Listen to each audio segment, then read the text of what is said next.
Science 7 कक्षा विज्ञान का अध्याय 15 मिट्टी मृदा NCERT और भारतीय वन बुक दोनों का 1 लाइनर क्वेश्चन लेकर आए हैं।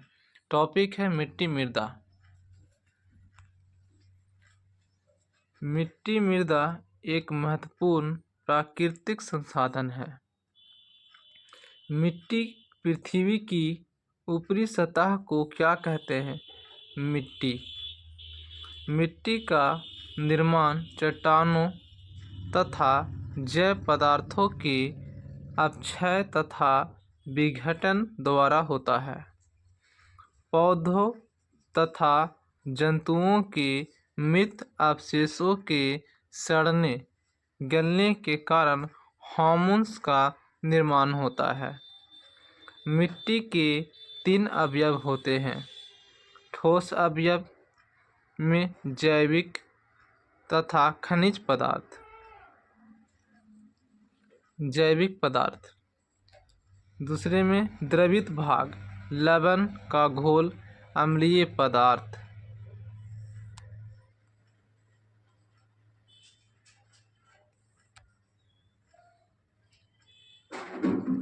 अन्य घुलनशील खनिज तथा छिद्रों में संचित जल।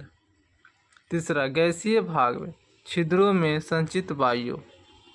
मिट्टी में उपस्थित कणों की अपेक्षिक मात्राओं तथा उनके कारकों के आधार पर मिट्टी को कितने भागों में बांटा गया है?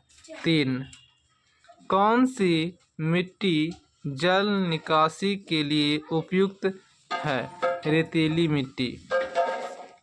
रेतीली मिट्टी में किस खनिज का अधिक भाग होता है? रेत। मिट्टी की छिद्रयुक्तता किस मिट्टी में अधिक होती है? रेतीली मिट्टी।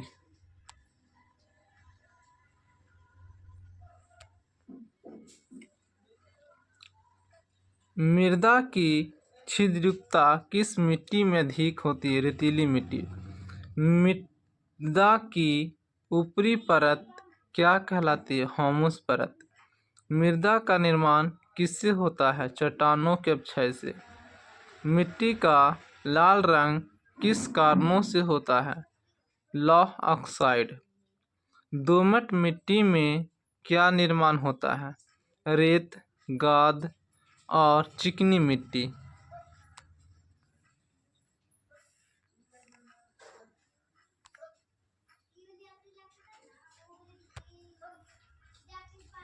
कपास की खेती किस मिट्टी में होती है? काली मिट्टी। मृदा की उर्वरता किसमें बढ़ती है? ह्यूमस से। जल को सबसे अधिक सोखने वाली मिट्टी कौन सी है? चिकनी मिट्टी। धान की खेती किस मिट्टी में होती है? चिकनी मिट्टी। जल की क्षारण क्षमता सबसे अधिक किस मिट्टी में होती है? चिकनी मिट्टी। पौधों की जड़ों को जल कौन सी मिट्टी उपलब्ध कराती है? दोमट मिट्टी।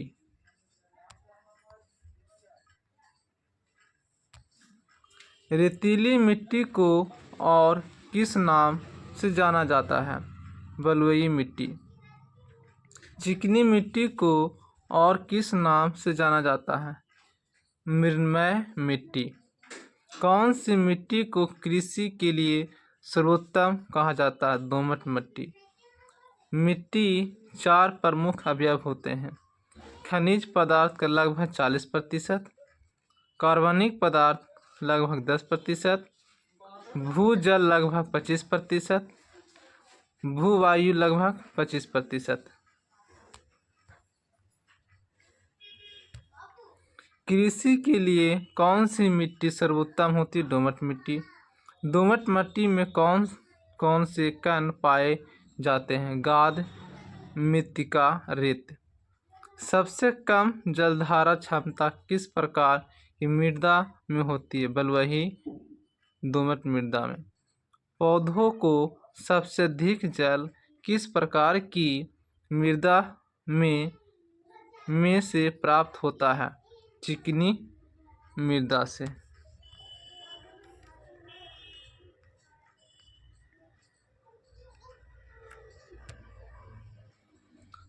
मिट्टी की गुणवत्ता में कमी आने को क्या कहते हैं? मृदा प्रदूषण। वायु तथा जल द्वारा भूमि की ऊपरी उपजाऊ सतह अपने स्थान से हटा दी जाती है, जिसे क्या कहा जाता है? मिट्टी अपरदन। मिट्टी के 6 अवयव अथवा कटाव को क्या कहा जाता है? मिट्टी का अपरदन। किस परत की मिट्टी सर्वाधिक उपजाऊ होती है? सन स्तर ए। आपदा किसे कहा जाता है? सन स्तर सी को। आधार शैल किसे कहा जाता है? स्तर डी। सन स्तर ए तथा सन स्तर बी को संयुक्त रूप से क्या कहते हैं? सन मृदा।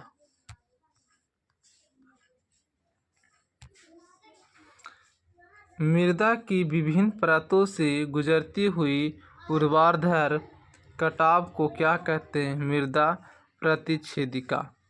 मिट्टी प्रतिच्छेदिका कितने स्तरों में बनी होती है? 4 संस्तरों में।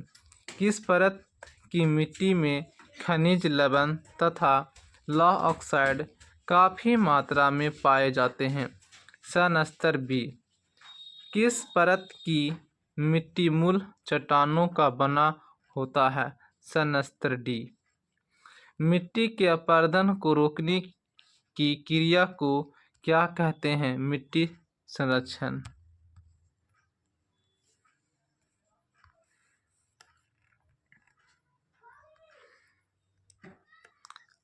अब इस टॉपिक का प्रश्न उत्तर अति लघु करेंगे।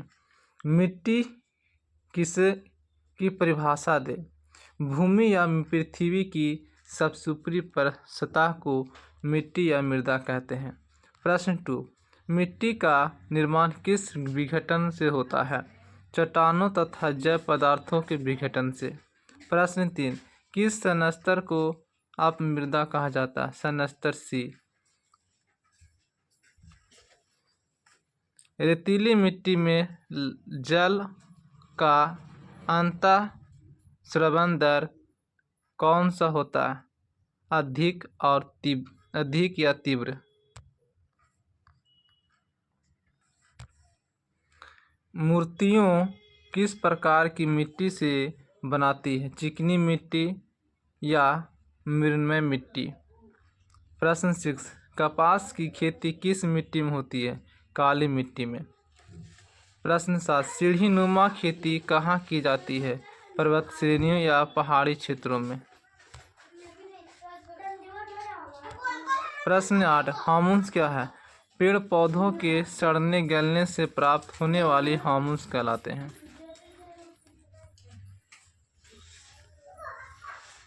अगर यूट्यूब पर आप नए हैं तो सब्सक्राइब और लाइक जरूर करें। धन्यवाद।